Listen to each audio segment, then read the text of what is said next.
All right. I think so. Just bear with me, and Sure. we'll be ready in a few seconds here.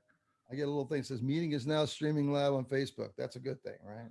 All These right. technology. And now we are live. So Hi guys. uh I just want to say we are live. Let's see here. All right. And So, all right, Bill, we're live. So, I want to thank everybody for joining us today. Again, thank you for all the messages and all the love you guys sent to us. We had a brief hiatus for about a month, but everything's cool. Everyone's happy. Everyone's safe. So, I want to thank everybody for sending all those words of encouragement and messages.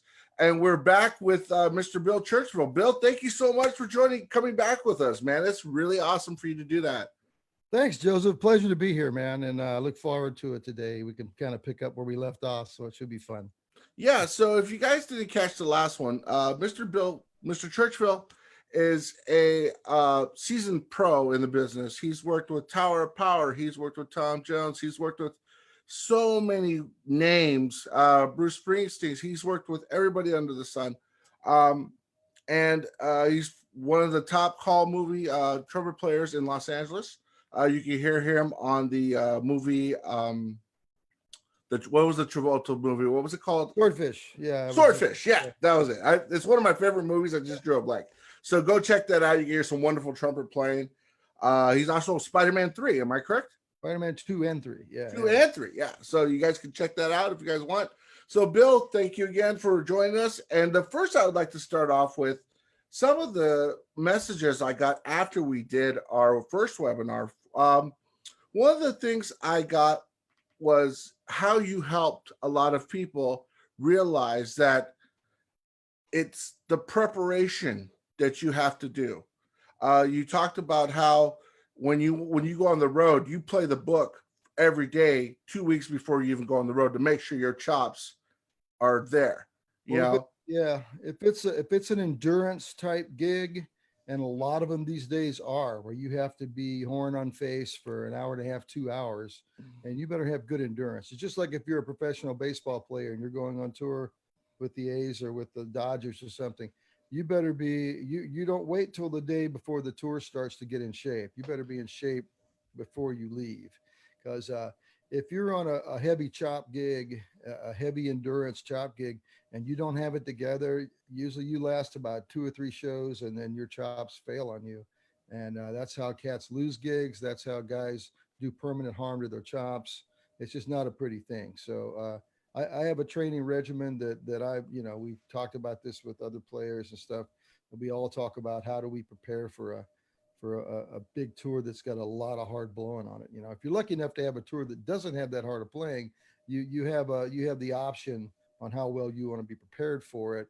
And also, sometimes you might be on a tour that, or a show that doesn't require a lot of playing, and you actually have to practice in the hotel room to keep yourself in shape, because your job or your gig is so light that those are rare these days. But everything runs the gamut. But if you're playing a heavy chop show, man, you better be working out for at least a week, if not 2 weeks before you leave. But and go ahead. no, that's great advice. A lot of people they need to apply that to even their little gig or their high school gig or their college gig that they have. I mean, those are things you should start. If you're a student, you should start that regimen now. Yeah. Yeah. Also, one of the comics I got from a buddy of mine, Mark Witt, he's a trombone player right here in town. He said how positive you were, and your level of professionalism really touched him, because when you were talking about how you were at the studio doing the Tower Power gig, you had all these guys in line, and a future bandmate, you saw Barry Danielian, you went up, you shook his hand, you talked to him, and you told him good luck. And it, and, but the those things are what people remember. Absolutely. Yeah. And there was a period of time here in Los Angeles where when I was young and coming up, a young player, and there were a group of guys that really tried to intimidate you And if you wound up in a, and it wasn't the best players. The best players were actually quite cool to me, but there were groups of players that were a little ahead of me on the ladder, and they, part of it is they try to get you to lose your composure. They'll say little things to you and try to get you to kind of, be off your game, to kind of break up your concentration. There's little things to kind of throw you. Hey man, you're a little fat. You might want to push in. Or hey man, just little things to kind of get at your confidence. And fortunately, I had a real good teacher at the time, and he goes, man, he warned me about this. He says, you're going to have players, they're going to try to pick apart your self-confidence and try to pick apart your composure to get you to make a mistake on a session. Because some of them, it's just a game. They have this twisted sense of humor. Yeah. Some of them, they're trying to cut you, man, so they can advance faster than you in the business. And at anytime you're in a high prestige business, or especially a job or something that pays a lot of money, like the film scene out here, there's a lot of competition for that work, man. And cats they'll do things that wouldn't normally do to try to ace you out of work like that. So I kind of made my mind up early on that I wasn't going to try to be like that. I wasn't going to be like one of those typical guys, man. And I kind of surrounded myself in my career with advocates and people that I like working with, that don't try to break each other down, but try to support each other and try to, you come in, hey man, man, good job. That sounded great. Yeah. Cats, like, you'll get hired a lot more for telling a guy he sounds good than to try to sit there and pick apart his self-confidence, So, Yeah. And you're in a demographic that's very competitive. absolutely. And but going back to what my friend said, he said the way you kept your composure, the way you approach every gig, the way, just the amount of professionalism you have going into any circumstance that we have talked about in the last video. And if you guys haven't catch the last video, go ahead. It's on our website. It's actually on YouTube, so you can go catch it. VTE Bill Churchville. So now, Bill, now that we're at this second part of this webinar. Okay, so the last time we spoke to you, you decided to leave Tower, and you decided to go back to Los Angeles to pursue a film career. Was that your main focus? Can you tell us a little more about that? Okay, before we leave the last topic, and then we'll go over that. The thing that we have to remember, especially as first trumpet players, we have to have a great deal of confidence and security when we play.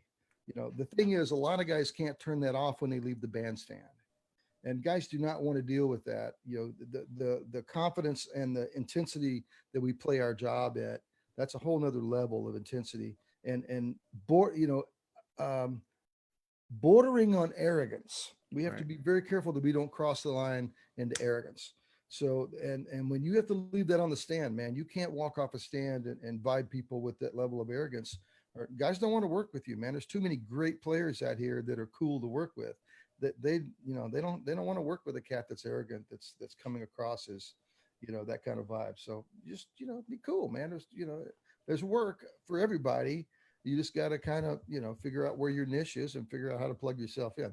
But back to your other thing, Well, just a side note, I hear a lot of the great successful players. When I say great successful players, players like Al Schmidt says, just be cool. All those guys, everyone who's successful in this business, a lot of the first things they say is just be cool, and you'll be fine. The most successful people are also the most competent. Yeah. And they don't have to vibe you. They don't have to. It's the people that feel insecure, the ones that lash out with bad vibes and with put downs and with, crazy behavior and stuff. So, you just kind of you got to keep your composure. You got to have confidence in what you do. And to have confidence as a player means you got to be in shape. You got to have your acts down. You got to have your reading down. You got to have your ears tuned into pitch. You got to be on your A game when you walk into a studio with these people. And you got to be kind of, you got to be cool with everybody and cordial, because you're there with very high level professionals. But you have to also be prepared to take any crap that they happen to throw at you, and be prepared to kind of defend yourself, not in a physical sense, but in a, you have to be able to tell guys, hey man, you need to chill out, bro, because this is just getting too much. Why don't you just go over there, you play your horn, I'll play my horn, we'll get along fine. Yeah. And usually that stops it, Yeah. But it's rare. It's like I said, it's been very rare that it's ever happened to me, because I always try to project good vibes. I'm just happy to be there. I'm happy to be there and be in great company. So that's kind of how I deal with that. Other guys deal with it a little more abruptly than that, but Yeah. that's I kind mean, of me over the years. there's a lot of strong personalities where you're at. And Absolutely, man. yeah. When And you got highly talented people and highly successful people around, there's a lot of strong personalities, but the yeah. really good people know how to turn it off and they know Right. how to focus on what's important.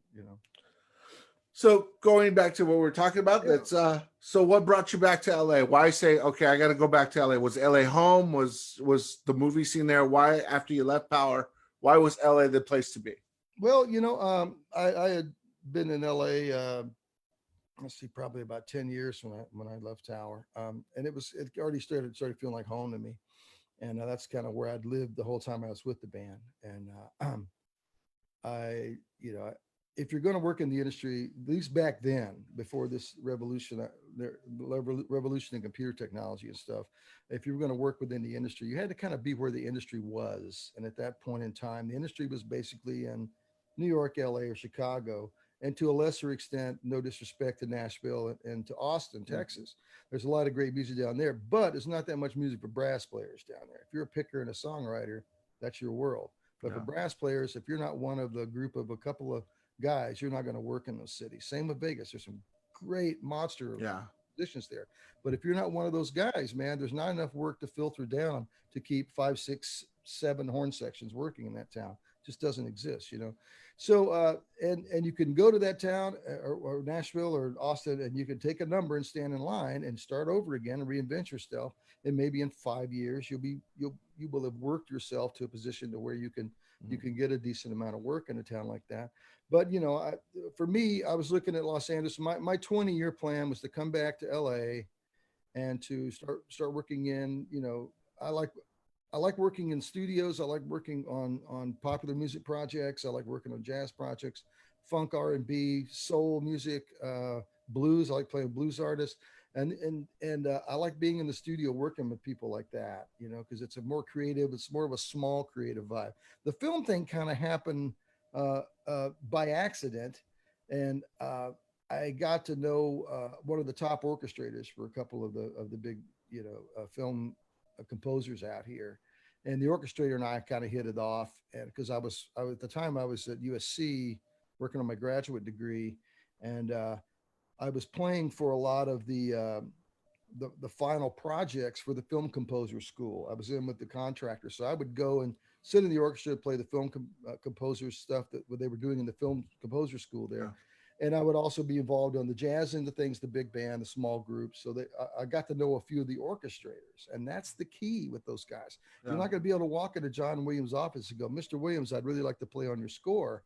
That never happened, right? Yeah. But you might get him in one of his orchestrators to the point to where if he's sitting around with his orchestrators discussing a particular part that he thinks, oh yeah, we need more of a jazz type trumpet solo here or a commercial. Do you know anybody like that? And the orchestrator goes, wow, I do know this guy. Da da da da da. Bill Trent, Yeah. bam, phone rings, boom, you're sitting in a studio with John Williams 2 weeks later. Yeah. So that didn't happen because I didn't work with John Williams because No. he has a select group of people that he Right. uses. But he's also a very heavy orchestral writer, and that's really not my forte. I can sit in an orchestral section and basically hold my own, Yeah. but I'm more known as a commercial player, as a jazz player, as a R&B, pop, swing, Yeah.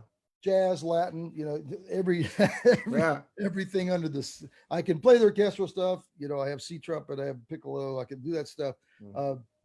I don't think I can do it to the level to where I would consider myself a principal orchestral player. Yeah. That is such a specialized thing to really call yourself a principal orchestral player, especially in a town with guys like John Lewis, Malcolm Oh McNabb, yeah. Morrison, Yeah. et cetera. It's John, there's so many really great people that specialize and just do that very, very well. That, and I've always said in this industry, the more you specialize, the smaller your market is. The more Right. the more you're diverse you are, the better possibility you have of working within the industry and not having to take a secondary job, which a lot of people do. I know guys that works, and it's not some people consider it a stigma, but it's not that big of a deal, man. I've done all kinds of different jobs in my Yeah. life, but I'm fortunate that I've spent enough time in the industry now to where, I've kind of earned my stripes, and I've got a group of producers that I work for, a nice, very group of producers that usually keep me fairly well employed, working on commercial projects, working on recording projects, and that's taken years to develop, and that Yeah. just doesn't happen overnight. It's all about relationships with that. So when I got off the Roba Tower, I'd done 6 years. I was really tired because these Yeah. guys, God bless them, and they're the hardest working band in showbiz. They are. They are. 10 guys on the stage pouring their heart out every night, playing everything they can and leaving it all on the stage, man. And you got to respect that. Those guys, no drum machines, no studio wizardry, just 10 guys up there playing their heart out every night. Yeah. And that's a beautiful thing, man. I could take about 6 years of it and I was kind of done. I Yeah. wanted to, they were out 200 days a year, 180, 200 days. That's really hard to have any kind of life when you're on a tour bus or going through airports or staying in foreign hotels, doing shows just about every night. Yeah. 6 nights a week, maybe sometimes 7 nights a week, you're doing shows in different cities. That really takes a lot out of you, just if you were just the tour manager and not having to play a show every night, but having to play a very physically demanding show on a very unforgiving instrument every night. The Tower goes through a lot of first trumpet players and a lot of lead singers, because those are the two hot seats on that. And the first tenor slot too is a hot seat from a creative point of view, and Tommy's playing great on that. Yeah. And it requires a lot of physical endurance, especially to play first trumpet on that band. So I give it out to Sal, because that's not an easy band to play first trumpet on every night. So I did 6 years with that, and I was just, I finally realized that, man, I've got to kind of move on. I've done 3 albums, 2 studio records, 1 live record. I've been on probably 5 or 6 other compilation albums with them, 2 or 3 concert videos, plus the 40th anniversary thing that happened later. That was a full body of work with those guys, and it was just time to move on. So I figured I was going to come back here and work more in the studios. There was still, at that time, that was right around the year 2000, there was still a good amount of pop and R&B and studio kind of things happening in popular music. So I got to work on some really good projects right about that time. And the following year, I got in with Christopher Young and got involved in the Swordfish project. And that came through one of his orchestrators who I'd worked with at USC many years before. And Gernot Wolfgang, great orchestrator, who orchestrates for jazz in addition to orchestrating for film and stuff. Orchestrating in classical realms, but he's just a really good, very eclectic composer, Yeah. And I don't know if I told the story, last thing or not, but the last video conference we had or not, but they were audio spotting the Swordfish film, and they were. And Chris Young was involved. He was the primary composer, and he was working with the DJ producer Paul Oakenfold. Mm-hmm. And you might have heard of Paul Oakenfold. Yeah. He's a beat guy, big time DJ, music producer, beat maker, beat master. So they were combining a lot of Paul Oakenfold's beats, because this particular film had a lot of kind of computer generated stuff. It was aimed at the market of young young computer geniuses. The premise behind this thing was very techie. The whole look was very sci-fi for 2001. So they were looking for a specific type sound for John Travolta's character. It was Gabriel. He played like this sinister former FBI guy that was, trying to, hack into this big government database and steal these trillions of dollars to do whatever with, right? Yeah. So they were looking for a really kind of weird, sinister sound that would be his character sound. So Gernot called me out of the blue, and he wouldn't tell me who it was for. So I'm like, cool. He says, do you know any trumpet recordings of guys using electronics on the horn? And I went, sure, man. At that point, I didn't see the opportunity yet, right? Yeah.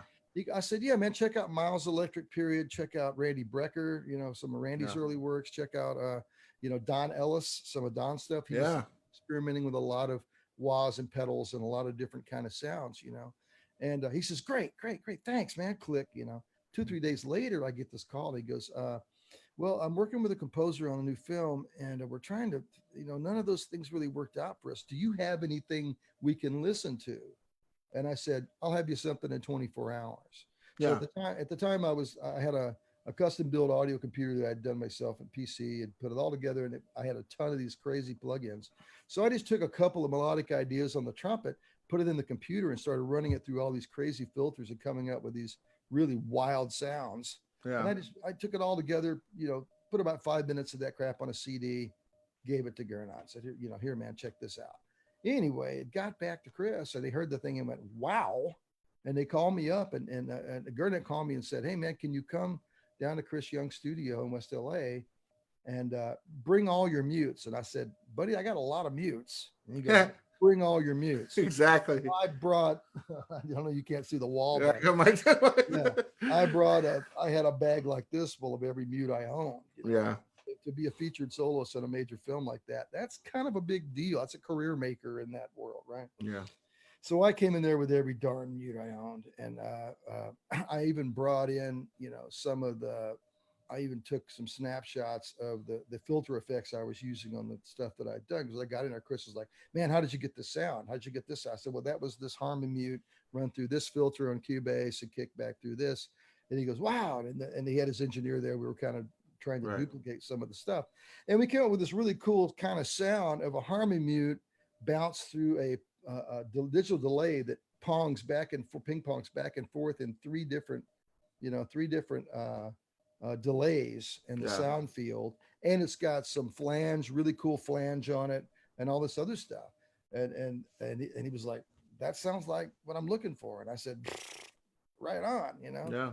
So about a month later, I got the call from the studio contractor and the orchestra contractor, and they called me in, and I went in the booth there. They had a 100-piece orchestra sitting out in Eastwood stage at Burbank there at Warner Brothers. Yeah. And they had me in the booth in the front. I had all my gear there, and I'm talking to the engineer, and he's like, yeah, and basically I cut most of the stuff in one take, most of the solo stuff. We did the main title theme, which was a really cool feature trumpet thing. And then the rest of the thing, Chris just wanted me to basically improvise. It was the weirdest thing, because from that point, I didn't have a whole lot to play. He would just it'd be a score page. Yeah. With okay, this is play here, don't play here, don't play there. And there was nothing indicating key, nothing indicating anything. So finally I would have to, I'd say, Chris, I need to know what key we're in here, because he'd kind of asked me to avoid playing in the same key of the music. So I was playing outside the key in a different key. Yeah. And I was also trying to play outside of the time. It's supposed to float over all the time that was going on. Right. So I was playing out of key, out of time, and I was improvising totally different type angular things over what was going on musically. So it was a little confusing. And it turned out great. Everything turned out great, but it took a whole week to cut that stuff. And on the last session I did, it was one of the other cues, and we just couldn't seem to get it timed right. Right. This is one of my favorite things about that session. And I talked about it with Chris about 6 months ago. He brought me in to do some work with him in his studio over there. And he's like, man, we just can't seem to get the timing. I said, why don't you stand inside the booth there? Because the recording booth I was in, I could see the orchestra, I could see the main room and everything. And right. Chris was in the I keep banging into the mic here, sorry. Chris was in the main room. I said, why don't you conduct me, Chris? Just stand there and conduct me. And I'll see what you want to see with the time. I have my mic here and my horn, and I sat there and he conducted me, and I played the thing, and it turned out perfect. Oh, right on. Went, yay! I was like, cool. And Chris beamed, because, it's very rare that the composer actually gets to conduct part of the session. There's maybe a half a dozen composers that really conduct that well. Usually they'll hire a main film conductor to conduct the stuff, because it's pretty complex conducting the picture. That's a whole nother level of conducting if you understand anything about the conducting arts. But that was one of the great things about that film. And it came out, it did well, and I still see it pop up in my Netflix feed every now and then. Like, wow, But there's $1.50 right there. There's $1.50. Actually, it was all union on that stuff, and the secondary market actually, since I made every session on that film, and I, made double scale for all the solo work, and I did the orchestral work too, some of the orchestral work. Oh, you got to sit in the session? Yeah, I got to sit in the orchestral section. Once we finished recording all the solo stuff, then they put me out in the section, and I think I was third trumpet with Dave Washburn and Malcolm McNabb, John Lewis. They kind of rotated in and out. Oh wow. So that was kind of cool. So I got to sing Yeah. section on that, and so there was some really hard stuff to be played in that section too. If you remember that film, there was some amazing chase scenes in that thing. There were Yeah. just multimeter, multi this, very 20th century, very atonal, very almost a lot of multiple harmonies, multiple chord structures on top Yeah. of each other. It wasn't just, it wasn't just C major. It was 4 and 5 chord clusters on top of things. So to hear that as a brass player, man, you got to really have good, sharp skills to come in on a note that's remotely connected to what you're hearing on the other side of the strings and everything else. That's a whole nother level of, to see guys like Malcolm McNabb, one of my favorite trumpet players, be able to nail something like that, an entrance that is totally out of key with what everything preceding that entrance, and play a very complex figure and play it perfectly in tune and perfectly Yeah. in time. That's that takes BALLS. Yeah, you're right. And so, Right. you got into the. So what I was told is you got to know the contractors, you got to know the conductors, you got to That's know the yeah. Yeah, and and it's hard to get them guys like that, man, yeah, because the contractors have a list of 50 players, and and if there were 5 films being cut a day in LA, it'd be different. yeah. But now we're lucky to get 1 or 2 films a week, maybe 1 or 2 a month. Well, now, Well, this is pre-corona too, yeah, because a lot of the film work has been going overseas, and there's a lot of right. It's final going to Prague, the Czech Republic. yeah, Yeah. So, because the producers realize they can save a fortune. They can get a full feature film scored over there for a couple $100,000, whereas in here they might pay $1.2 million, $1.5 million to yeah, have a film scored in Los Angeles. So it's got to be a pretty big blockbuster with a big budget in order to to really get scored here. So instead of having 5 films a week being scored, there's 1 or 2 a month, yeah. or every 2. So only a few people manage to work on those things. So the industry has changed once again. That this happened years ago, but Yeah. so my run with films for about 10 years there, I was pretty active because I did a lot of films with Chris and with the Yeah. other Danny Elfman. I did a couple of Danny's things, and it's but because of the nature of the industry changed so much that many of these composers have to do most of their work overseas now. It's a total different world. So, So moving on from the film world, yeah. you got to figure out, what are you going to do? Because part of it is perseverance, All right. being able to make it in this industry. You got to persevere through everything, but you have to constantly be able to gauge what's happening in the industry, have your pulse on what's going on, and be able to reliably predict where it's going next, Yeah. and position yourself so no matter what 3 options you're looking at, you're going to be in a position to continue to work. But you had a question. Go ahead. My question was, you're working, you're doing film, Mhm. which a lot of players, no matter how good you are, don't get to do. You know, it's a lot of it. I've heard a lot of people say, it's one of I was at the right place at the right time. Yeah. You know, so but going, what I was going to say is, tell us about television. Television is a different animal from the Absolutely. movie scene. Yeah. And you were on one of my favorite late night TV shows, man. And it was Lopez Tonight. I love that show. The band That was was a Michael lot of fun. Jackson's band. Yeah, that was a smoking band. And so tell us about a day in the life doing that kind of work, man. Because TV is it's so demanding. Yeah. But tell us, like, what was required of you. That was probably one of the most intense experiences of my career because that show was taped live. It wasn't live, which means it wasn't broadcast live, but it was taped live. Yeah. And what tape live mean is they tape the show a few hours before it broadcasts. So we had a limited amount of time to get that show done on tape and in the can. It had to be mixed. It had to be sent to that was TBS. It had to be sent to Atlanta. It had to be redone in Atlanta and had to be ready for broadcast at 10:30 that night on the East Coast. Right. And our time frame in LA was we started recording at 5:30 p.m. LA time, which is 8:30 p.m. New York time, right? So we basically recorded from 5:30 to 6:30, almost quarter till 7. And while we were recording that show, they were already mixing behind us in the digital domain. They had Wow. another entire mixing suite outside of the production where we did it in Burbank. We also did that on the Warner Brothers lot. Mhm. So while we were performing, they were mixing the show behind us and sending everything to Atlanta. So it was a machine.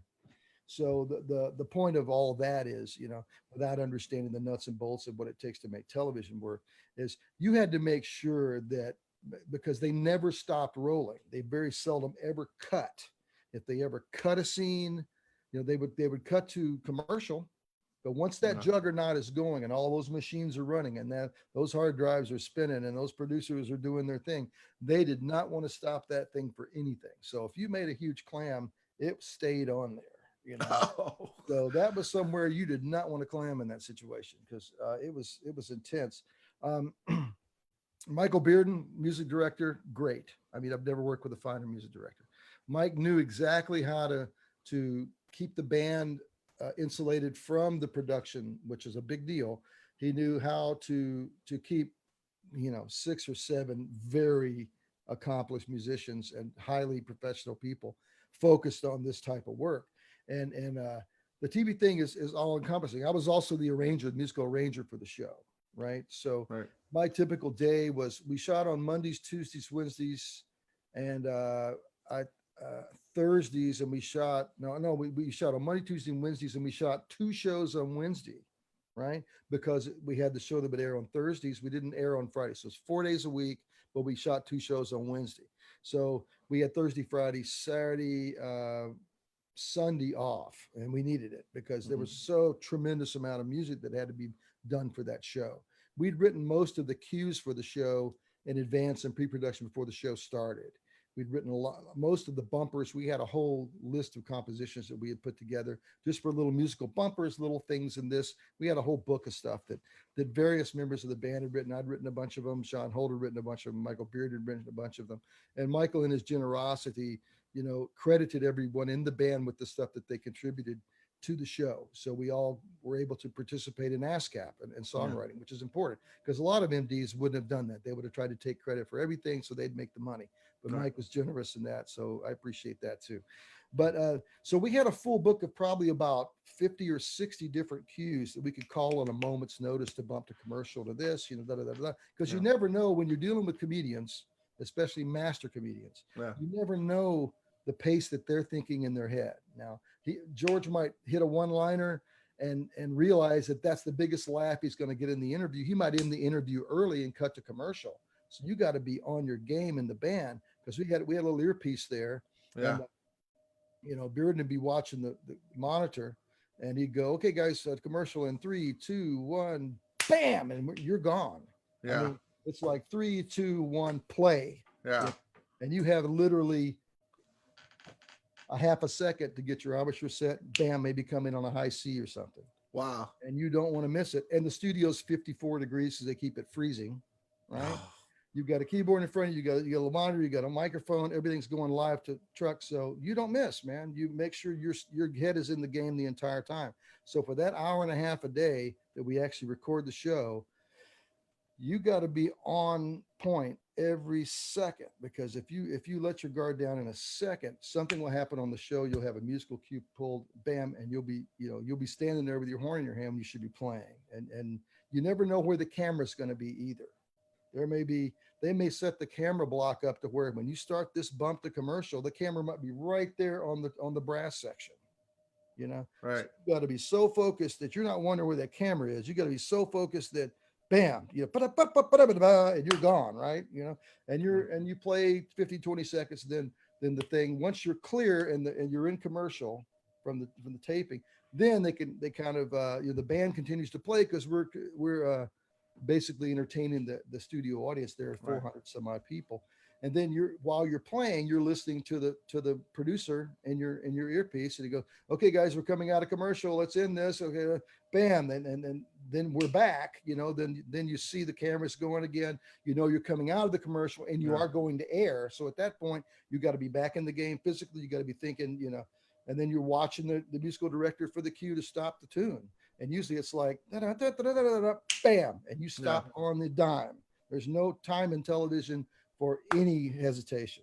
And we worked that a lot with the band before the show even started. Mike would work us, and he'd have us playing these complex cues, and he would just go bam and stop us immediately. So we got to the point to where the band was so nimble, so well rehearsed, even though you had great players, that we could stop and start on a dime. 2, 3, bam, da-da-da-da-da, bam, right back to, so it was being the musical portion of that was pretty intense, Right. Then there was the arranging portion of that. So my phone would be buzzing all night. Apparently Michael didn't sleep. He did the musical supervisors for the show. All right.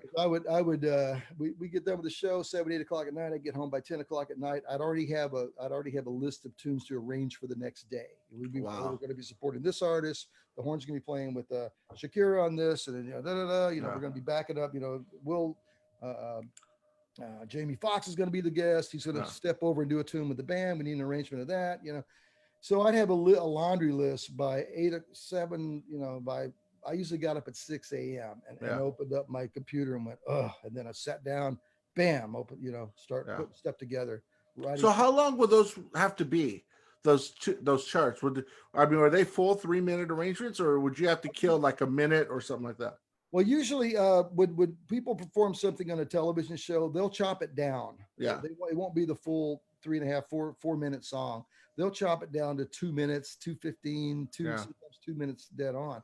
And they'll send the version of the song they're going to want to do. Usually they'll have, so I'd wake up, I'd have an MP3 and I'd have some direction on this is how we want to do this. We're going to have da-da-da. And so I would just start working. Yeah. I'd start working at 6 a.m. Bam. I'm cranking charts out 5, 6. Wow. I've got the day's music already cranked out by 9 a.m. Wow. Grab some breakfast, jump in the shower, clean up.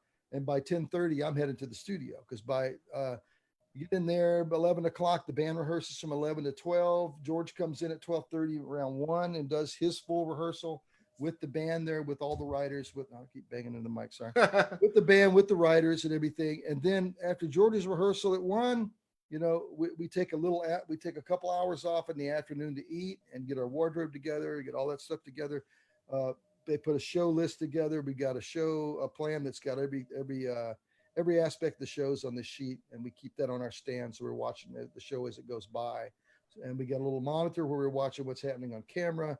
So it's a pretty intense thing. And then 5:30, bam, we're wound up ready to shoot, Same thing. So you do that for 3 or 4 days in a row, and all of a sudden you're like, oh man, you've been working 16-hour days. You take a couple of days off. Say you take Thursday, Friday off. Saturday, here comes the list of music. Strong again. We got so and so on Monday. We're going to need these songs, these tunes. So I go do my regular gig on Saturday. I do a show or something with another band, and then Sunday morning, I'm back in my studio cranking out arrangements for the show next week. So so and you do 13 weeks of shows, and then you have a hiatus of 4 weeks, 5 weeks, and then that was as far as precision and timing and economy of motion and economy of work, you learn how to work fast. You learn how to write charts like that. You learn how to, they have a little time to warm up before the show, but you make, then you have the playing aspect of the show. You got to make sure your chops are in top shape. Fortunately, when you're writing the charts, it helps because you could write stuff that you could kind of play fairly well, so that helped a little. And, it was a gas. I'd do it again in a heartbeat. Matter of fact, George he hosted Jimmy Kimmel Live the other night, and I called one of my buddies that was on the show in the band with us. I said, "Hey man, how nice would it be if George had another late night show?" So let me ask you that how do you get in a position to get a gig like that? Like for all the people at home that think, oh, I'm a good player, my name's going to get around. No, how did Bill Churchville's name get into Mike Bearden's ear? That's a real good question, man. And I've asked myself that, the thing, you have to have a confluence of events, if you're going to try to land a killer gig like that. And I when Chuck Finley left the Tonight Show, I tried to get that gig, we talked about last time, how you when you first get into a town, you first get in the industry, you hear about, oh wow, did you hear that so and so got that gig? And you go, Yeah. wow, what do I got to do to hear about it before he gets that gig so I Right. can kind of have a shot at that gig? So you kind of, as you work your way into the industry and you make connections and you make relationships, which Yeah. is so important, man.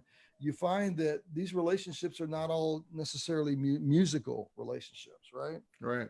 So I didn't know that Michael was going to be the MD at first, but I knew that he had called some of the guys in New York because he was trying to staff the band. And I knew somebody at Warner Brothers. Mm-hmm. And so I kind of got a heads up about what was happening for my Warner Brothers connection. And I kind of got a heads up for my New York connection. Right. So I went both directions and sent a packet here and a packet there.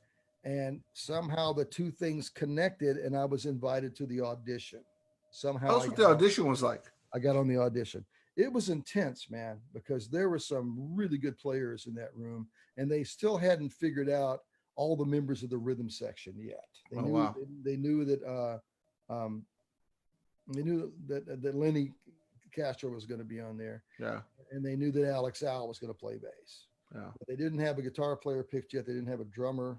They didn't have any of the horns yet. So there were a lot of horn players there. A lot of guys that you know.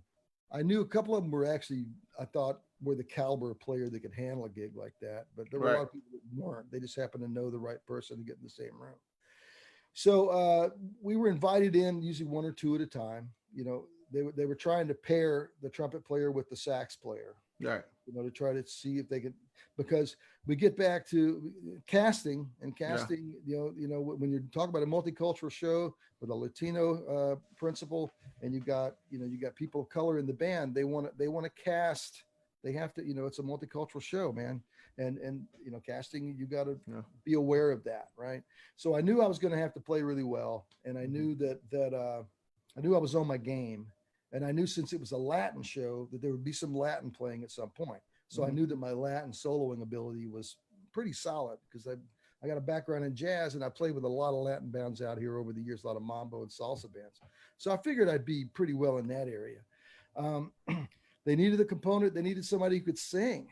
So I knew one of the saxophone player, one of the sax guys auditioning, and so we kind of, while we were standing out before Yeah. we went in, we kind of went through, hey man, you know this tune? Yeah, I know this tune. Let's sing it. And we kind of worked up a little thing where we could both sing the song and I could sing harmony with it, Yeah. So we got in there, they wouldn't let anybody in there except the people that were auditioning. There was a lot of security and stuff. We got in there and we, of course, before the audition, we were given a list of 3 or 4 tunes to kind of prepare for, right? Yeah. So we got in there and we played together. They moved another sax player in. I played with him. It was okay, but wasn't as good. They put another sax player in. They changed the drummer out. We played the same stuff again. They used a different, so they were changing people out of the band and just kind of, and they had the producers over there with the clipboards making notes. They wanted to see how you looked. They wanted to see how you played, your mannerisms, all this stuff. Because TV is visual, right? Right. So, we just happened to, me and this old friend of my sax player happened to click, and we went to singing the song, and he sang the lead on it, and I sang the background on it, and I kind of saw the impact of that performance. Now, I'm not that strong a singer. I'm a good background singer, but I'm not a good, strong lead singer, right? Right. But my friend on sax just sold it, man. He knocked the wall down with it, and I was right there with him singing really strong background, and I saw the people behind the desk kind of go, they looked up, and and they started writing, and I'm thinking, oh wow, we got, hey, something's going on here, Yeah. So after that, we kind of you don't get any answers there. They don't go, hey, you got the gig, you go home. And they're like, hey, don't call us, we'll call you, right? Right. So sure enough, a few days later, I get the call back, and they're like, hey man, we really liked what you did. We'd like you to come back and do like a second thing. And I said, sure. And I came back, and it was me and Sean Holt, the sax player, and they had found a drummer at that point, and they had settled on Tommy Organ on guitar, which Tommy's a force of nature on the guitar. He did the Michael Jackson thing too. Just, right.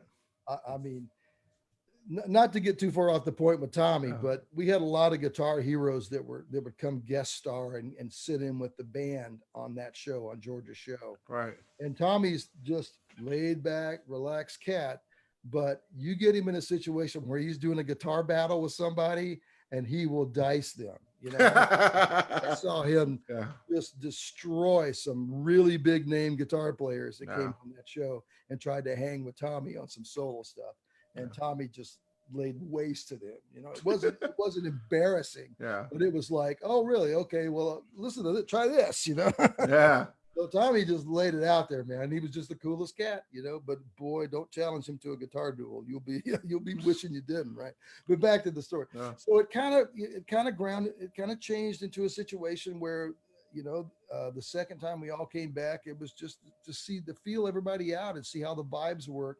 Because like we talked about last time, not only do you have to be able to get the gig, keep the gig, but you got to be able to do the hang too. Yeah. And you got to be of the personality where people want to be around you, man, especially if you're going to be on a tour bus. That third week of the tour where you're playing 7 nights a week, man, that's when the gloves come off. If you can't hold your stuff together after 3 weeks with 15 guys on a tour bus, you're not going to last long on this industry, right? So same with television, which is even more volatile. Television is the most volatile of all media, man. One day you could be like the hero. The next day you could come to work and your card doesn't work, and security's escorting you off the lot. Wow. It's literally that, you know, it's that volatile, you know. And so anyway, we kind of got the band solidified. They tried another drummer a couple times, and finally we got the group settled, and it was like, okay, guys, here's your contract, right? Oh wow. The thing's gonna make is you know. Then there was all the negotiation and stuff, and with the Federation of Musicians, after all the different agencies you have to kind of belong to do television work. Right. Now, did you have to be a member of SAG too? Because if you would speak, that's a SAG thing, right? If you would ever speak on television. Well, back then, SAG and AFTRA were still two different unions. Okay. They got merged at that point. So I went ahead and joined AFTRA, which was the American Federation of Radio and Television Announcers. All right. Because in anticipation that perhaps the show would pay everybody AFTRA, because I had played on Living Color. I played on a couple other shows in the past as a guest star with Shakira and with some of these other bands and stuff. And they paid us an AFTRA rate, which is significantly better than the American Federation of Musicians rate for those particular shows, right? Okay. So I was hoping that we would be able to, at that point, negotiate an AFTRA contract for on the show. Mm-hmm. And the guy that did the predominantly most of the singing on the show did make AFTRA scale on if he's saying on camera. That's the thing. Yeah. If you're on camera and you're on the air singing, then you qualify now as SAG AFTRA credit, but for then just an AFTRA credit. Yeah. And they have to pay you a bigger rate than just merely playing your horn on screen, But it's there's 1,000 different scales and 1,000 different rules, and we could probably sit here and bore everybody to death with all that. But you become real familiar with all those scales and rules when it's your gig and you're looking at how to make a living doing all this stuff. Right. But I have to say it was really good that as the musical arranger for the show, that really helped out a lot, because I was working a lot. I was putting in a lot of hours on the arranging work, and that really, it made me a better arranger, because I had to learn how to arrange extremely fast, and there was no time to mess around, So I'd finish the charts. I'd put them in, I had them scanned as PDFs. I'd send them out to all the guys, and then we'd show up for the rehearsal at 11 o'clock in the morning, Right. And I'd usually bring a stack of paper for guys that didn't get the PDFs or whatever, and I'd pass out the charts, and then we'd read down the stuff for the show coming up. And we usually take an hour and a half. And then by that time, it was time to bring George in at 12:30 or 1. And then he would have his rehearsal, his camera blocking rehearsal and everything. So it was quite a day, man. And my day started at 6 a.m. It didn't end until about, even at 9 or 10 at night when I got home after the show, I still had a list of music to prepare for the next day. So I'd sometimes sit down and just listen through the music and maybe put together, I work in Sibelius a lot. Yeah. Put together the basics. I had all these templates for all these different things. I put together, I'd just line out a couple of the songs in Sibelius. So the next day when I walked in, I'd have my form already set up and everything, So it was crazy. Yeah. I got a question for you. Yeah. I've heard that a lot of people, I've talked to a lot of guys that have done TV, and they say that, it's one of these things to where, say you were working in LA as a, you're working shows, you're doing this, and then you get the TV gig. Now, when you get off TV, especially if you've been on TV for a long time, it's going back to that, going back to those rehearsal bands or those whatever groups you used to play in. Someone's already taken your place. And so, getting back into the scene after television, what's that like? Well, Or is it easy? Is it difficult? there's so many rehearsal bands out here that you Yeah. could play in a rehearsal band. Well, this is pre-COVID. Yeah. There's so many good rehearsal bands that you could play in a rehearsal band every day of the week if that's what you wanted to do, And when I first came out to LA, I did play in quite a few rehearsal bands just to get other cats to know you. Yeah. But I kind of stopped working rehearsal bands about 10 years ago. I just got tired of going down and playing. Now, there were a couple of composers I really liked. Right. Playing their rehearsal bands because they used me for their records. They used me for live performances and stuff. So Right. Scott Healy, the great keyboard player. Scott. Scott's he's classically trained, New England Conservatory, or I think he went to Eastman. Just an incredible composer. And his work, man, is Ellingtonian. It's so good, So I worked with Scott, did his two albums, his last his couple of records with him. One of them was nominated for Grammy, by the way. And he flew a couple of great soloists out from New York. He brought Tim Hagens out. Oh yeah. Tim did the solo live in studio, standing right beside me, playing first trumpet on this track. Nice. And then all of a sudden he's playing, and I'm just sitting there watching Tim Hagens just burn the solo to the ground in one take. Wow. And then I had to come back in, and me and Brian Schwartz finished the tune out. But I was sitting there the whole time he's playing. My jaw is just like, can you believe what this cat is playing? Yeah. And we, that was another one take song. We basically just flew through it, at the Bridge Studio over in Glendale there. But, so I don't really, for younger guys or guys that really kind of want to get known, and when they first get into town, the rehearsal band thing is a good thing for them. And for people that maybe need a little bit of a push to force themselves to practice and don't have the discipline to practice all the time, and I certainly don't either. But the rehearsal bands are good for that too, because at least a couple times a week you're going to go in and play a few charts, and your chops are going to be pushed, and you're going to be sitting next to good players. So it gives you a little bit of encouragement to play better, But I haven't done rehearsal bands in a while. Go ahead. Yeah, but what I was talking about is, when you're on TV, you're on television, out of sight, out of mind. I mean, you're on TV every night. You're busy, Going back to all the performing groups you were in LA before you started a TV gig, Yeah. Here's the thing, though. You don't cut any of those things out, man. You continue keep them. You bet. Even when I was with Tower, when I was in town, I still worked with casual agencies. I still played occasional wedding night on a Saturday night. I didn't cut any of that out because, and other guys are like, I'll never have to do another wedding. I'm like, dude, if you ever lose this gig, you're going to need to have that connection. So I tried to keep all my other connections together. And when you're on a TV gig, everybody in town knows you're on that TV gig. So you have that built-in gravitas, and they see that they can see your work every night if they want, They know that you're playing at a high level. So it's not that hard to get integrated back into whatever thing you want to do. It kind of depends on, the TV stuff, most of the music we were playing was pop and rock and backing up, artists and stuff, more popular artists of the day. So that was more geared towards studio work than geared towards, say, orchestral work. So it gave me more gravitas in the studio trumpet world and the arranging world, because my arranging credits with Tower, along with the arranging credits for this show and a few other records I'd worked on, that really kind of solidified me as an arranger in LA. So now I've marketed myself the way to move forward from all of that, from the television career, which, if you got a little bit of gray, you won't be doing a lot of TV work on camera. That's just kind of the way it is out here, Yeah. So, but it's enabled me to transition to somewhat of a musical producer, and I'm kind of known now as a horn producer.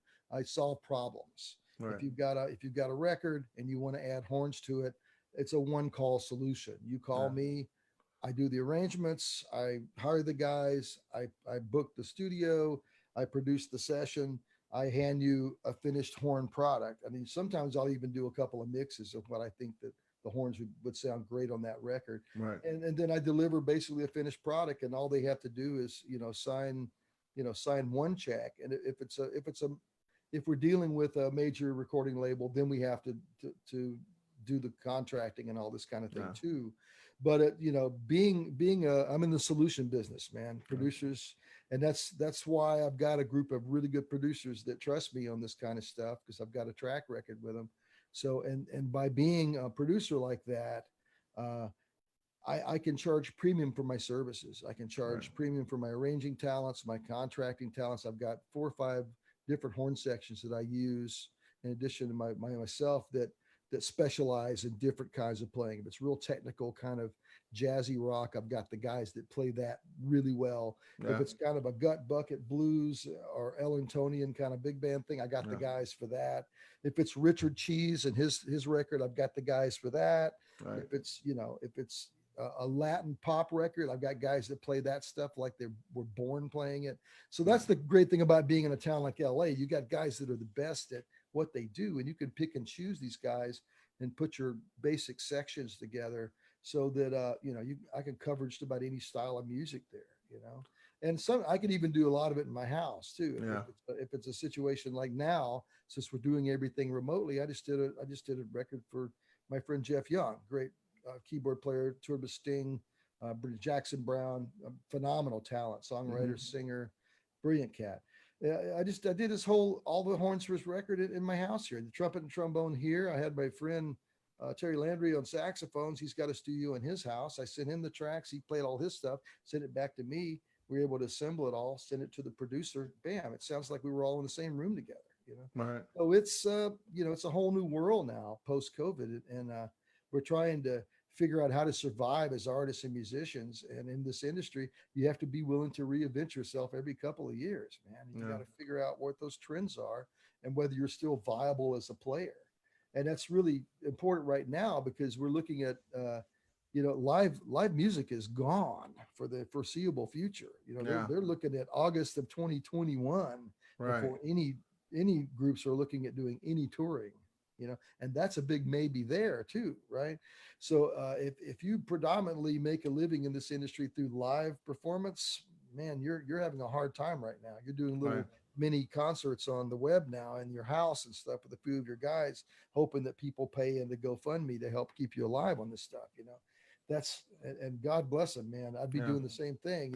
It's but fortunately, the direction I took was to be a recording producer, and working in the horn realm is kind of my specialty. And I've managed to, it was real slow for a few months there. It's starting to pick up more now. I've got a few clients that are looking to do that kind of work. So it's starting to open up in that way.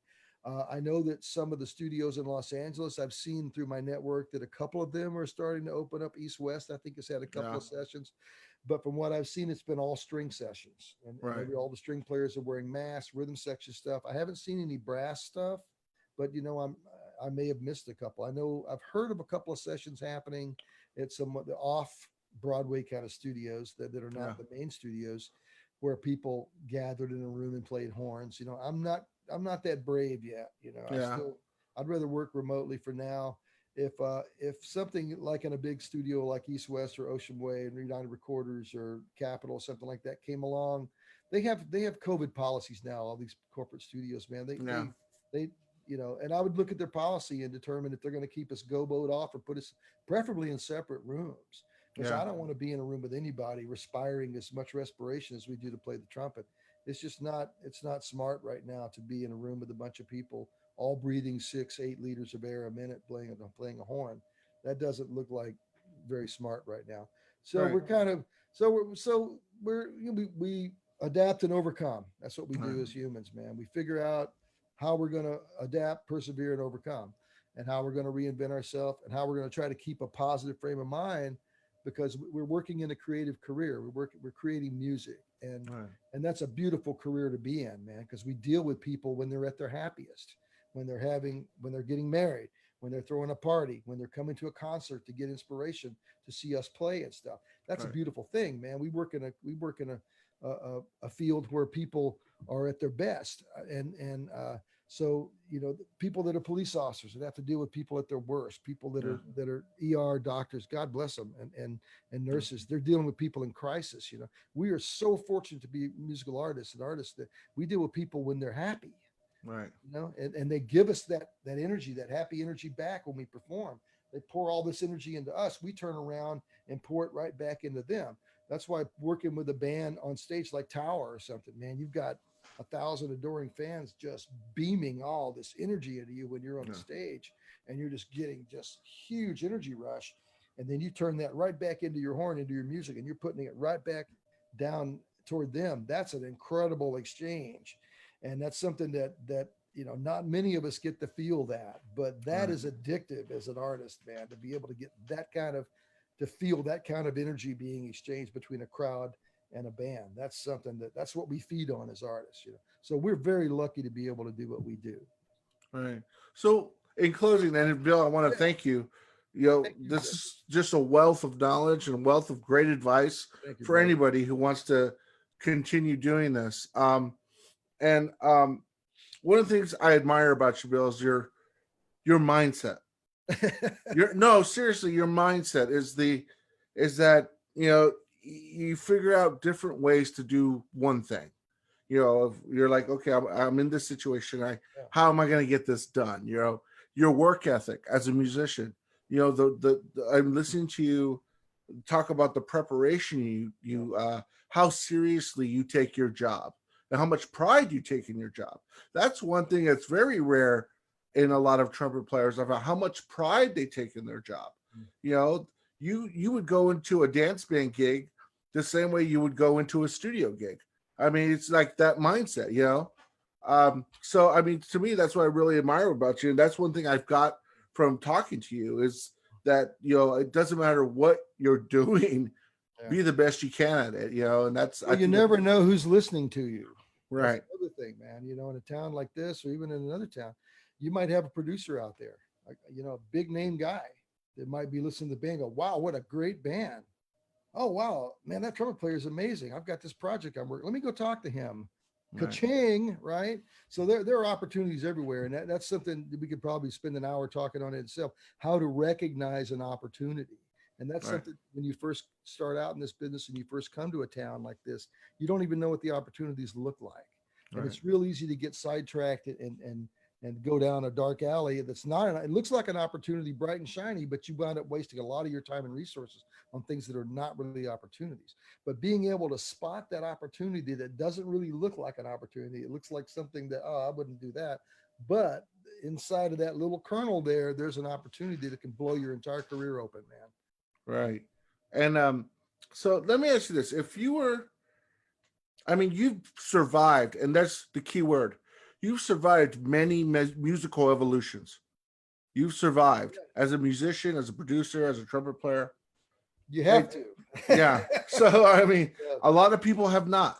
You No, know, that's true. That's true. and so my question is, if you were to talk, if a 22-year-old kid who just is in college right now, and they're thinking to themselves, I don't know, man, is the music business really over, or am I wasting my time getting this degree?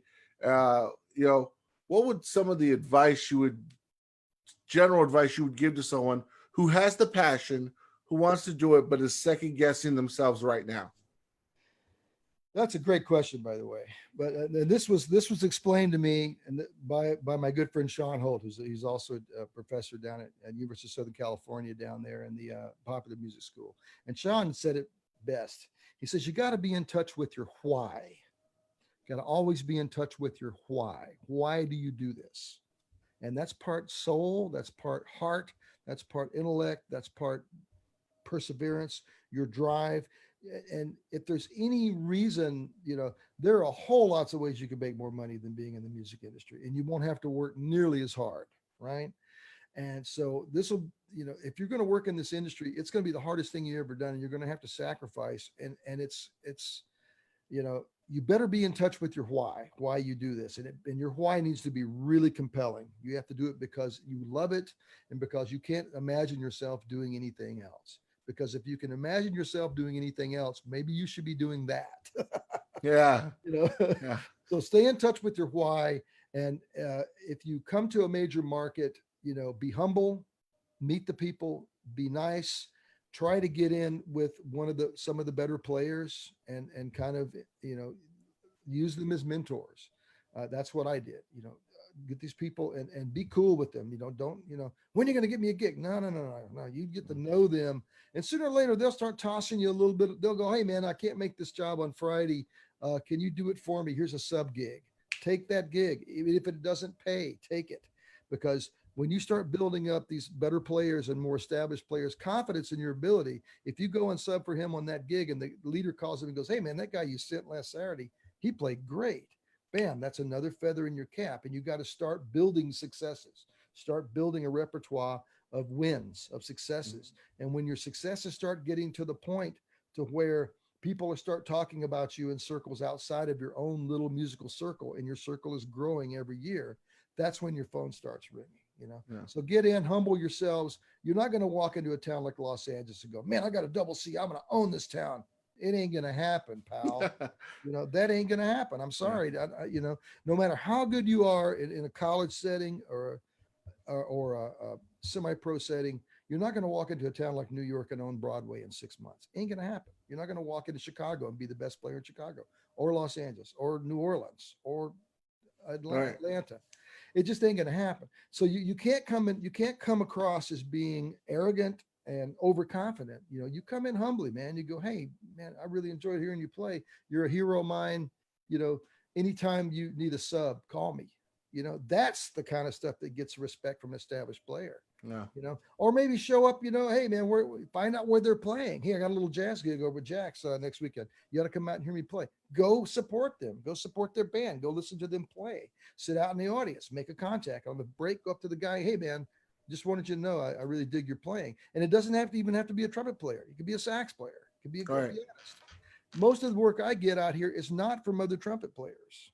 Hello, newsflash. Trumpet players don't call me. I got maybe 2 trumpet players that call me, and it's only when they have a gig that requires a second trumpet player. Right. I get most of my calls from keyboard players, from saxophone players, from producers now that are keyboard players, guitar players, because they know my arranging abilities. They know that I have ability to put together great horn sections and record at a very, very high level. You know, but very little of my work comes from other trumpet players. You know. Yeah. So, but in the beginning it did. When I was subbing for other players, that's when, you know, that work came from other trumpet players. But as I progressed, as I started doing some of the better work, you know, I started getting my own group of subs. I had 4 or 5 sub players that I would send on gigs. And I was real careful about who I sent on each gig, because you're only as good as the last sub you send. You send a terrible sub, you lost that contact, basically. Yeah. You lost that gig. You send too good of a sub, they'll take the gig from you. Exactly. So it's a delicate thing, man. You gotta, you know, you gotta kind of feel it out, you know. Yeah. So and at that point, you know, you're getting recognized by saxophone players. Wow, man, that was you sound like a sax player on that solo. No, man, thank you. You know, here's my card, whatever, you know. Yeah. And but I get called for gigs from sax players, bass players, keyboard players, drummers. I got two or three friends that are drummers that are producers that call me for work. So it's not all, you know, don't think that the other trumpet players in that section are going to call you for work. If they do, it's going to be their sub work because they got a better gig and they're giving you the cheap gig, which in the beginning, that's great. But as you start to become more of an established player, man, try to make friends with other people besides trumpet players, because they're not going to give you much work, and you can't. That's great advice. That's great advice. They're in competition with you, man. They may love you to death. You may be best friends, but they're in competition with you. If that gig comes and they get the call first, they're going to grab that gig, and they're not going to tell you. No matter, you might know the guy 30 years, you won't hear that he got that gig until like the day after the gig's over. Hey, man, it was a great gig. Oh, well, I called you for that. Oh, I don't know. You know, so you know, it's right. You got It's crazy, but I don't get that many gigs from other trumpet players. It's rare. I've got maybe 2 guys that call me for gigs, and it's always when they need a second player or they need a lead player that can come in and play good commercial lead because maybe they're a classical guy or something. You know, that's about it. Well, one of the things I had a question that just rolled in. I hope you don't mind me asking this.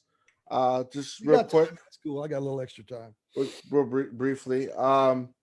Everyone's really being very complimentary. I'm trying to keep up with all the I can't see it all, so it's no, probably a good thing. I'd be that's sitting there okay. trying to So scroll through everything. Yeah. one of the questions I got, and this was from Brian. He's a buddy of mine out in Sioux Falls. Oh, cool. He asked me. He Yeah. asked me, what was your biggest?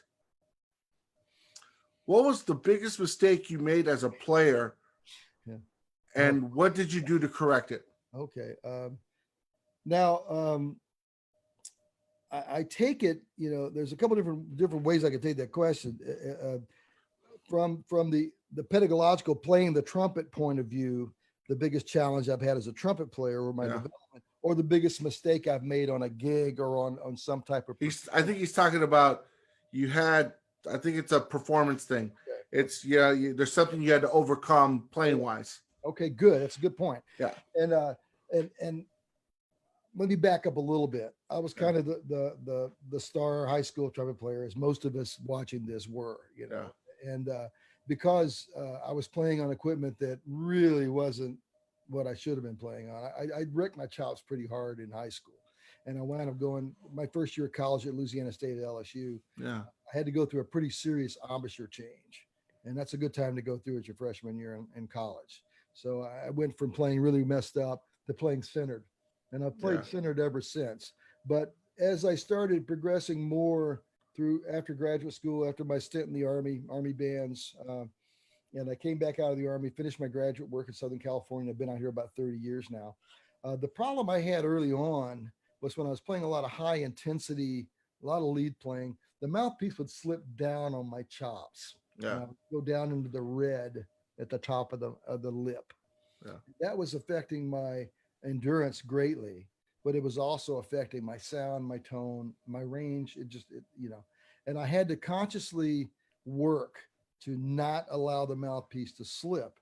And I was studying with a couple of good teachers at the time, and they got me into the Maggio method, the Luis Maggio thing, where you take the setting, you put the mouthpiece, and you slide it down, right?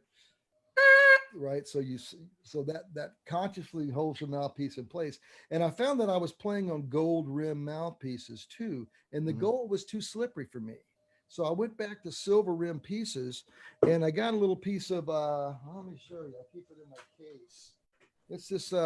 It's this green scouring pad stuff you clean sinks with. Yeah. I just cut a little piece of this stuff out, and I keep it in my case. And so what I do predominantly on my commercial pieces more than this is like my warm-up piece and legit piece, but I'll just scuff a little bit around there, which kind of scuffs up the silver just enough to where it sticks to your face. It doesn't slide around, right? Right.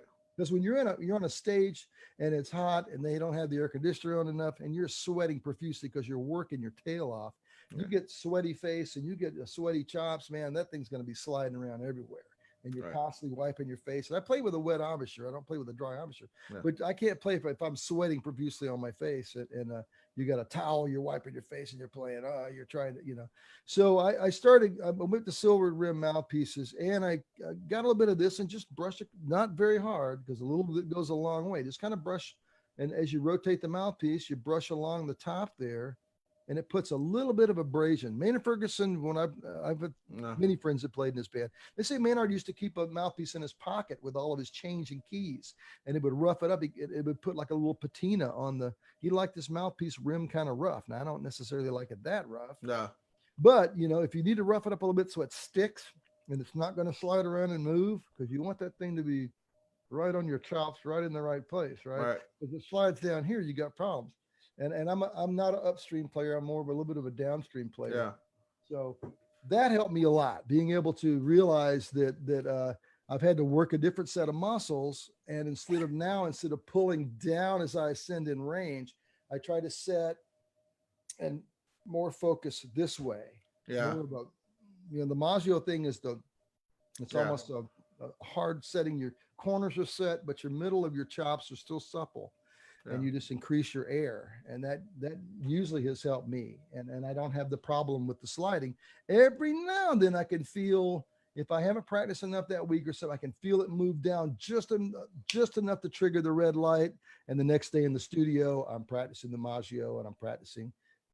It's all about maintenance, man. When you, as we go through a career in this, there's certain times where you can do other things easily. There's certain times where little things are going to pop up in your, you're going to have dental issues. You're going to have a hernia. You're going to have all these things as you grow older as a trumpet player. And you have to have good pedagogy. You have to go through with great teachers. And so anytime you get a chance to study with a great teacher who's a firsthand knowledge of any of these great, Claude Gordon, Jimmy Stamp, Pappy Mitchell, any of these great, Bill Adam, any of these great iconic teachers, study with those people because they have the knowledge from the source, and you build up your great pedagogy over your entire career.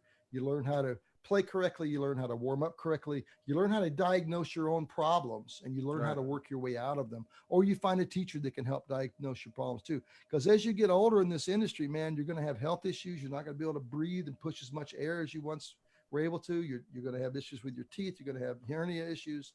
If you last that long in this industry, you have to learn how to play through all these things and how to keep your pedagogy together. So if you do take a little setback in one of these ways, you can get yourself back on track and get your playing back together where it's supposed to be, And on a side note, talking about as you get older, I mean, when I was a kid, I used to play. When I was a kid, I was in my 20s. I played the large bore stuff. Of course, but thanks to you and Walt and Rich Wetzel, I tried the Bach commercial series. I was in the market for a new horn. And they're great horns, man. It's the best Bach I've ever played in my life. I can see why you guys chose those things. Well, I started playing a Bach early on. I was playing Bach trumpets in high school. I played Bach trumpets throughout college, and I played the bigger, heavier horns, and I always had to work harder to get a commercial sound on it. And I kind of, when I first was out here in Los Angeles, right when I was still just after I graduated SC, I was playing in a few of I played in Bill Waters's big band. I played in some of the really good big bands out here. And I got to play first trumpet with, Buddy Childers' big band and some of these great bands. And I was still playing my Bach trumpet. And I remembered a particular show that we did outdoors and somebody was recording it out in the audience. And I remember it was a great day out. Everything was just working. I was pumping, big sound. I could hear myself in the section. I was like, wow, this is great. And I went back and listened to that recording and I couldn't hear the first trumpet out there. Oh, and I went, oh man, I got to change my idea. I got to, I went to Yamaha trumpets. I went to Colicchio trumpets. I went all around the gamut of all these different horns. And it wasn't until, I played a Con Vintage 1 for a number of years too. That's what I was working with when the 40th anniversary Tower CD. That was a custom Con Vintage 1 lightweight that Fred Powell had made for me. It wasn't until, the new Bach commercial horn came out that I went back to Bach, because it has the sound that I need to do what I do. And it's a little different sound than I was working with Tower. I was playing the Colicchio for a lot of the work that I did with Tower because Barry was playing the Colicchio horn. It was easier to play that book with a brighter trumpet. It kind of blended in better with that sound that Lee had established years before me. Thornburg played Colicchio trumpets. Beautiful sound on all those records. Mick had a big bore Martin, but his sound was pretty close, compact, big, solid core. I tried to go that direction with Colicchio horns, bigger bell, to try to do the Mick thing a little while, and it started killing me. I was killing myself. It's too big of a horn. So I studied with Chuck Finley's brother Bob Finley, great, brilliant player and teacher. And he studied, he was one of the people that studied directly with Carmine Caruso in New York. So he has Carmine's theory, Carmine's approach to playing the trumpet, first generation, right? And I walked in there with that big bell horn, large bore 1S10 Colicchio, thought I was a man. And he looked at me and went, why are you playing such an enormous horn? And I went, because I like the sound. He's like, you're killing yourself. I said, he Mhm. says, you're working way too hard. You're not getting any younger. At this point, I was almost 40, right? Yeah. He says, you're not getting any younger. He says, you need to be thinking about playing more efficiently. You need to be thinking about making the move toward more efficient equipment. Because as we age, we don't have the strength we have, or the Right. stupidity, I guess, we have in our youth, right? Yeah. So hopefully we learn our lessons and survive them. So he says, man, you should be always thinking, always be thinking toward efficiency, always be thinking toward doing more with less. Yeah. So he really got me on the thinking, and he showed me a lot of the Carmine stuff, Carmine Caruso's work, his exercises, specifically tailored toward playing more efficiently. Right. And so I've found that I can I can get as good a sound with maybe half the work I used to do, because I don't overblow the horn now, and a lot of Right. guys do overblow the horn, and I did for years. Oh my gosh. I'm sorry. It's almost 3:30. I'm sorry. Hey, I just I'm so sorry, man. gotta roll.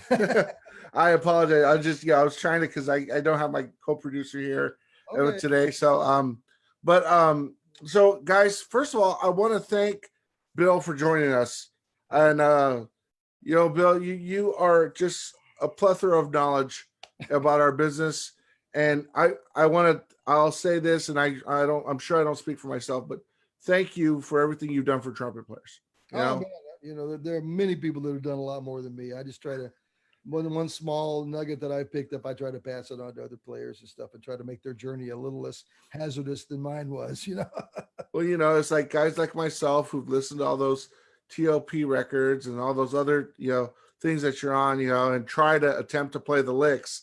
Thanks for setting that standard for us. Right, And man. then guys, I just want to let you know, and I hope Bill doesn't mind me saying this. Bill's a very approachable person.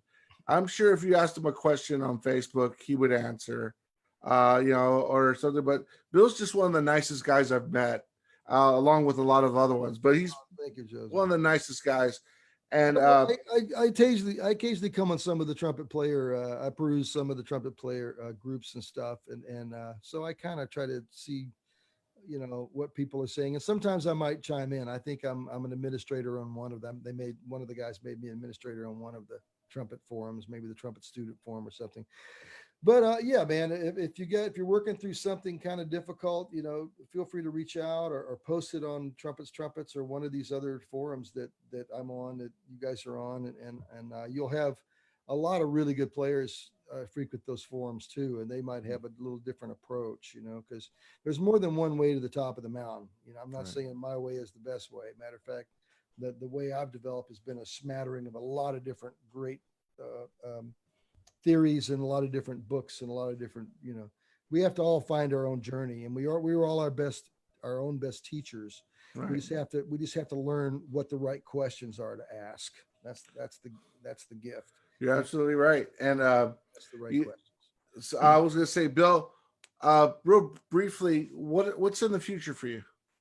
I'm kind of digging being a producer, a horn producer. I like working with producers. I like working with my friends that we make great music together. It's a gas to be in the studio with them. It's a million laughs. Yeah. We crack up and have a ball and insult each other and have all these great things.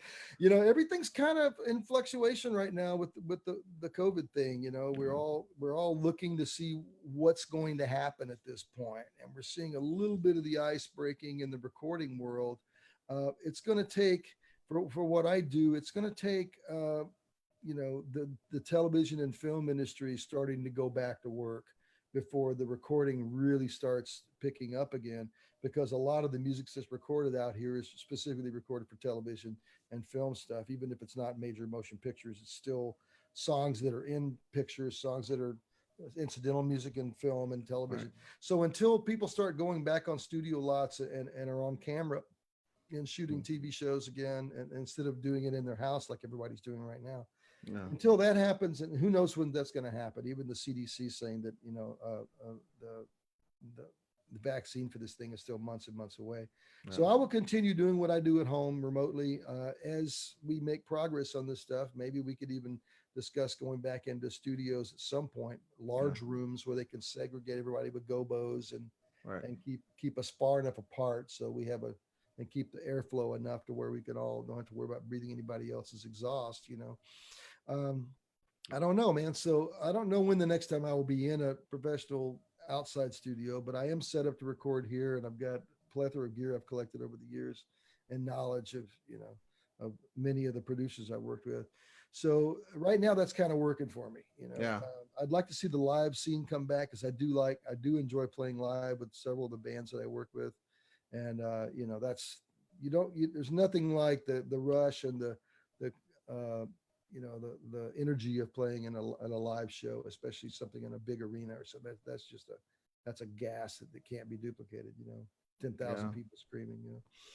But so we're it's kind of wait and see right now. I do a little bit of teaching on the side, so I've got a couple students, and so we were able to teach via Skype, and that's kind of good. You can't sit next to somebody and play Yeah. via Skype, but you can pick their sound apart and give them ideas, and you can see where they can improve. So I do have a roster of students that I work with through the Skype situation for now, and so a little teaching, a little producing, several producers that I'm working with, and I'll do a solo on this track or a solo. I just did a flugelhorn solo thing a couple of days ago for a guy and tracked some flugelhorns for him. So that's kind of everybody I know is kind of working remotely right now, Right. and everybody immediately went out and built a home studio. I can't tell you how many emails and Facebook messages I got from people going, "What kind of mic should I buy to be able to record trumpet?" And and my reply is, you have a lot to learn.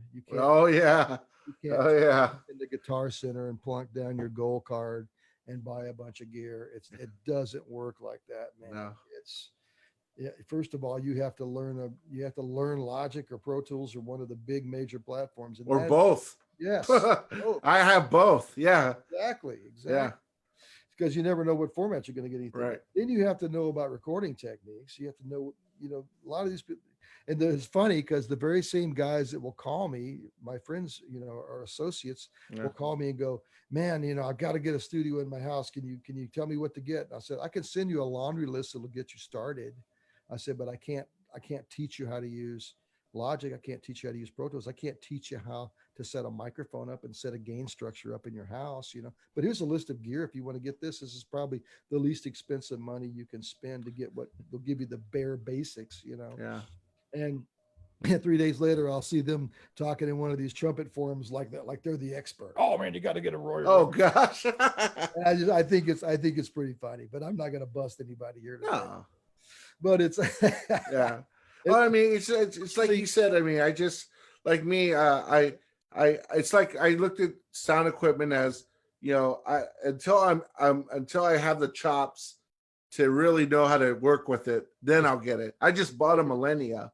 those are great amps. Yeah, and then I just bought one of those, but Yeah. I didn't. I mean, I've been in this thing for a while, like you. Yeah. Until I had the chops to really use it, I didn't buy any of that stuff. Well, man, fortunately, early on, I did my secondary concentration in graduate school was recording arts and music production. Yeah. So I was able to, work, in a studio environment and get a lot of knowledge that way. Plus, I kept books on a lot of the sessions I did with Tower, and I'd keep a book. I got to know the engineer on a lot of the sessions we did on outside acts and outside artists and stuff. And I'd befriend the engineer, and I'd say, "Hey man, what kind of mic are you using?" I'd write down the mic that they had on me. I'd write down what type of mic pre they were using. If they were using in compression or equalization, I'd write that down. And I kept a running log of mics, microphone preamps, compression settings, EQ settings to get certain types of sounds. And that was a real good foundation for me to start experimenting with recording at home. And I've been recording at home for 20 years now. I've got a studio in my house, but I have I have 2 or 3 different settings. I have a clean setting like your Millennial is a real clean sounding. Yeah. I have a clean setting, microphone and preamp combination that work best for clean music. I have a rock and roll setting that Right. like rock and pop stuff. I've got a microphone preamp combination for that sounds best in that world. Then I have the big tube ribbon, gorgeous flugelhorn sound through the Neve kind of setup for the for the big, round, beautiful flugelhorn solo. So I've kind of got all the bases covered, and I use a different mic and different preamp combination for each of those things. Right. But that takes years and years to learn how to do that. Exactly. And I've watched some of the best in the business do that, and I've played the sessions that they've engineered me on. So I've got a real good, I've been able to amass some knowledge and experience in that world. And it's kind of paying off now. It's taken me 30 years, but well, no, I mean, that's another facet of what you do is, being an engineer and knowing how engineers think. And it's all tied in. The more hats you wear, the more work you can do, Right. Well, first of all, I thank you so much for, I know we were supposed to be on here an hour. Here we are 90 minutes later. Thank you so much for your time, Bill. It's, and you're a beautiful cat, man. I love this time that we had. And guys, if you have any questions, you actually can you can type them in, and maybe if Bill has the moment, he can answer your questions. But you can always go to our Facebook page or our YouTube page and check this thing out if you want to catch a little bit of this later. I have a website too, BillChurchville.com. I was going to mention that. Yeah. I haven't really updated it that much, but I have bio information, a lot of the artists I've worked with, and a lot of my credits and record credits and stuff. And if you're entertained by any of that stuff, Yeah. Hey, go check out some of the. Here's the thing: if you want to see Bill really, go check out it's on YouTube. Check out the Tower Power 40th anniversary. Check that thing out. Bill, you sounded. That was a great. You sound great on that. Oh man, that was a great night. Yeah. So Mike Bogart gets a game ball on that night though. He played every song, and that was like 27 songs. That was like almost 3 shows back to back from start to finish. And Bogart stood there and played every one of those tracks. That cat, he was Iron Mike for a reason. That cat could play. He had mega endurance, man. I played certain things through the night. I knew that Lee was not going to be there because he was out with another artist. So Emilio was kind of dividing it up as to what era we played in. And so my era was the sold out era through the rhythm and business era, through the live era. And Lee's era was the Monster Unleashed, the TOP record, that era. Yeah. So I came back and I played first trumpet on all Lee's stuff, because Lee wasn't there. So I got to play all the Monster and the Lee stuff and all that era. And I played the earlier era with Mick. And I didn't play along with Sam Moore stuff because I needed a break in there because I knew I was going to get hit hard at the end of the show. And I had the solo on Time Will Tell, which is a great song, right? I knew I had the solo on that. So I had to, like we're talking efficiency and pacing ourselves. I knew that I had to be really on it for Time Will Tell. And I knew that I had to, we were going to be playing a lot of solos on the outtake of Knock Yourself Out. Everybody was going to be screaming and going crazy on that. So I was trying to time myself so that I had rest time between times I had to really be on and times that I could, so, but Mike played straight through. That cat, he's like steel. Well, with that, guys, we want to thank everyone for joining us virtually. Please stay safe and use good judgment out there. And keep making music. And Bill, thank you so much, man, from the bottom of our hearts. Thank you, Joseph, and thank all you guys for attending this too. And reach out on Facebook if you want, and we could have a conversation on that, man. All right, guys. Everyone enjoy their Sunday. We'll talk to you later. Thanks for inviting me, Joseph. Y'all take care now. See you later. Okay, take care. All right.